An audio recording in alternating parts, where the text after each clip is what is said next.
இது மகிமை நேரம். பிதாவாகிய தேவனாலும் கர்த்தராகிய இயேசு கிறிஸ்துவினாலும் உங்கள் எல்லாருக்கும் கிருபையும் இரக்கமும் சமாதானமும் உண்டாவதாக. செய்திக்கு ஆதாரமாக நான் எடுத்துக்கொண்ட வேத வசனம் ரோமர் 12:1. அப்படி இருக்க சகோதரரே, நீங்கள் உங்கள் சரீரங்களை பரிசுத்தமும் தேவனுக்கு பிரியமான ஜீவ பலியாக ஒப்பு கொடுக்க வேண்டும் என்று தேவனுடைய இரக்கங்களை முன்னிட்டு உங்களை வேண்டிக் கொள்ளுகிறேன். இதுவே நீங்கள் செய்யத்தக்க புத்தியுள்ள ஆராதனை.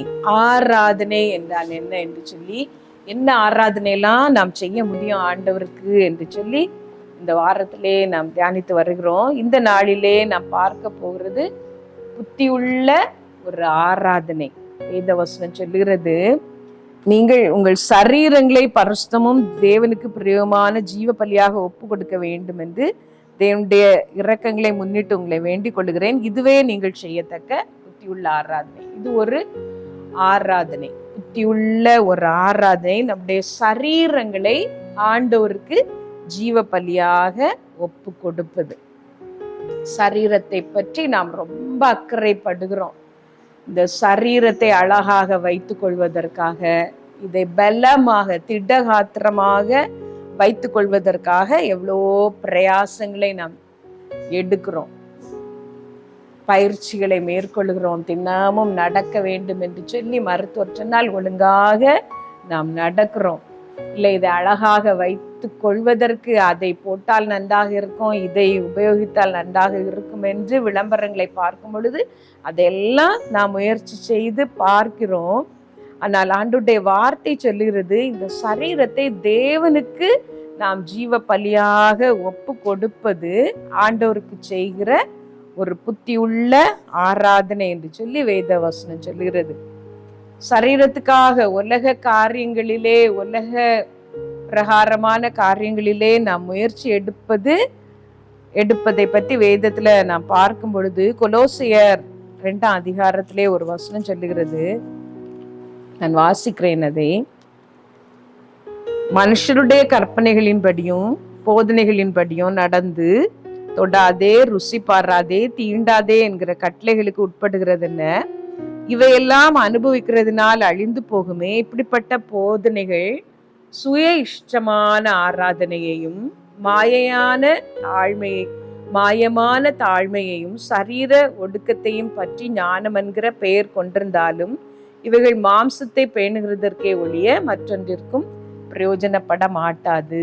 மாம்சத்தை பேணுகிறதற்கே உரிய காரியங்கள், சுய இஷ்டமான ஆராதனைகள், அது பிரயோஜனமற்றது என்று சொல்லி வேதவசனம் சொல்லுகிறது. அதே சமயத்துல இந்த சரீரங்களை ஜீவ பலியாக நாம் ஆண்டவருக்கு ஒப்பு கொடுக்கிறது ஆண்டவருக்கு செய்கிற ஒரு புத்தியுள்ள ஆராதனை என்று சொல்லி வேதவசனம் சொல்லுகிறது. நாம் இந்த வசனத்திலே நாம் பார்க்கும் பொழுது, இந்த உலகத்திற்கு ஒத்த வேஷம் தெரியாமல், இந்த பிரபஞ்சத்திற்கு ஒத்த வேஷம் தெரியாமல் இதை நாம் ஒப்பு கொடுக்க வேண்டும் என்று சொல்லி, இந்த வசனம் ஒருவேளை குறிப்பிடுவது நாம் எப்படி ஆண்டவருக்கு பிரியமாக வாழ வேண்டும், இந்த உலகத்துக்கு ஏற்றபடி நம்முடைய அலங்காரங்கள், நம்முடைய பாவனைகள், நம்முடைய உடைகள் இருக்கக்கூடாது என்பதை குறிக்கலாம். ஆண்டவர் பிரியப்படுகிறாரா? என்னுடைய உடையின் மூலமாக, நான் செய்கிற அலங்காரங்கள் மூலமாக கர்த்தர் பிரியப்படுகிறாரா என்று சொல்லி நாம் பார்க்க வேண்டும்.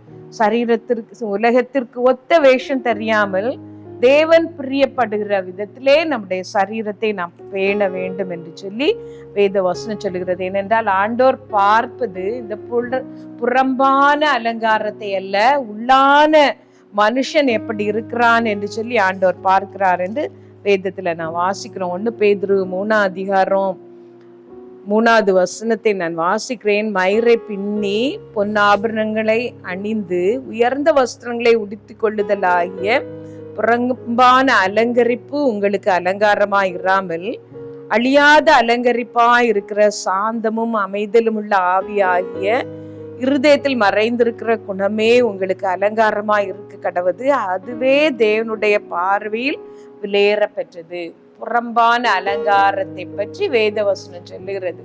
அது ஆண்டோருக்கு பிரியமானதாக இருக்க வேண்டும். உங்கள் உடையினால் கர்த்தர் பிரியப்பட வேண்டும். உங்கள் உள்ளான மனுஷனிலே காணப்படுகிற அந்த சுபாவத்தினால் ஆண்டோர் மகிழ்ச்சி அடைய வேண்டும். அதுதான் அலங்கரிப்பு என்று சொல்லி வேத வசனம் சொல்லுகிறது. சரீரங்களை ஜீவ பலியாக தேவனுக்கு ஒப்பு கொடுங்கள். வாலிப பிள்ளைகள் இதை கவனிக்கிறீர்களானால் உங்கள் உடையினால் கர்த்தர் மகிழ்ச்சி அடைவாரா? உங்கள் சரீரங்களை ஜீவ பலியாக ஆண்டவருக்கு என்று நீங்கள் ஒப்பு கொடுத்திருக்கிறீர்களா என்று யோசித்து பாருங்கள். இந்த சரீரம் கர்த்தருக்குரியது. அதை பரிசுத்தமான பாண்டமாக காத்துக்கொள்ள நீங்கள் பிரயாசப்பட வேண்டும். நீங்கள் முயற்சி எடுக்க வேண்டும். கர்த்தருக்குரிய சரீரத்தை நான் பரிசுத்தமாகவே கனமுள்ளதாகவே நான் காத்துக்கொள்வேன் என்று சொல்லி நீங்கள் ஒரு பிரதிஜ்ஞை உங்கள் மனதிலே பண்ணி காத்துக்கொள்ள வேண்டும். அது தேவனுக்கு முன்பான ஒரு புத்தியுள்ள ஆராதனையாக இருக்கிறது. ஆண்டவருடைய சமூகத்திலே உங்களை தாழ்த்தி கேட்பீர்களா? ஆண்டவரே, என்னுடைய எந்த காரியம் உமக்கு பிரியமில்லாமல் இருக்கிறது என்று ஆண்டவரிடத்திலே கேட்பீர்களா? சரீரம் பரிசுத்தமான பாண்டமாக, கனத்துக்குரிய பாண்டமாக பாதுகாத்து கொள்ளப்பட வேண்டும். வேசித்தனம் செய்தல் சரீரத்துக்கு விரோதமான பாவம் என்று வேதவசனம் சொல்லுகிறது.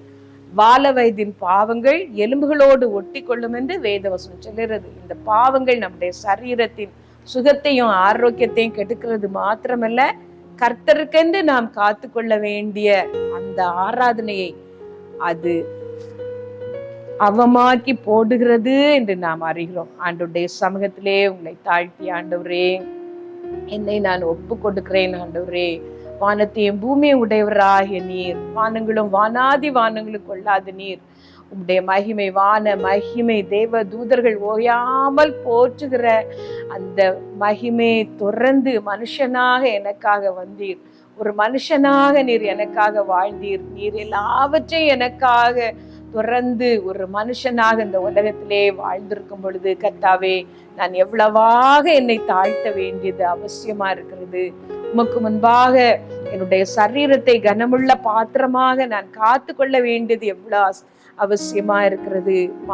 நீர் எல்லா அந்த கேடும் எனக்காக அடைந்தீர். ஆண்டவரே, எனக்காக நீர் துப்பப்பட்டீர். உம்முடைய சரீரம் வாரினால் அடிக்கப்பட்டது. என்னை பரிசுத்தமாக ஒரு ஜீவ பலியாக என்னை நான் ஒப்பு கொடுக்கிறேன் என்று சொல்லி ஜெபிங்கள். எங்கள் நல்ல தகப்பனே, எங்களை ஜீவ பலியாக உம்முடைய சமூகத்திலே நாங்கள் ஒப்பு கொடுக்கிறோம். எங்கள் சரீரங்களை கனமுள்ள பாத்திரமாக காத்துக்கொள்ள, தேவன் வசிக்கும் ஆலயமாக இதை பாதுகாத்து கொள்ள எங்கள் ஒவ்வொருவருக்கும் உதவி செய்யும். உம்முடைய கரத்திலே எங்களை தருகிறோம். இயேசு நாமத்திலே ஜெபிக்கிறோம். ஜீவனுள்ள எங்கள் நல்ல பிதாவே, ஆமென்.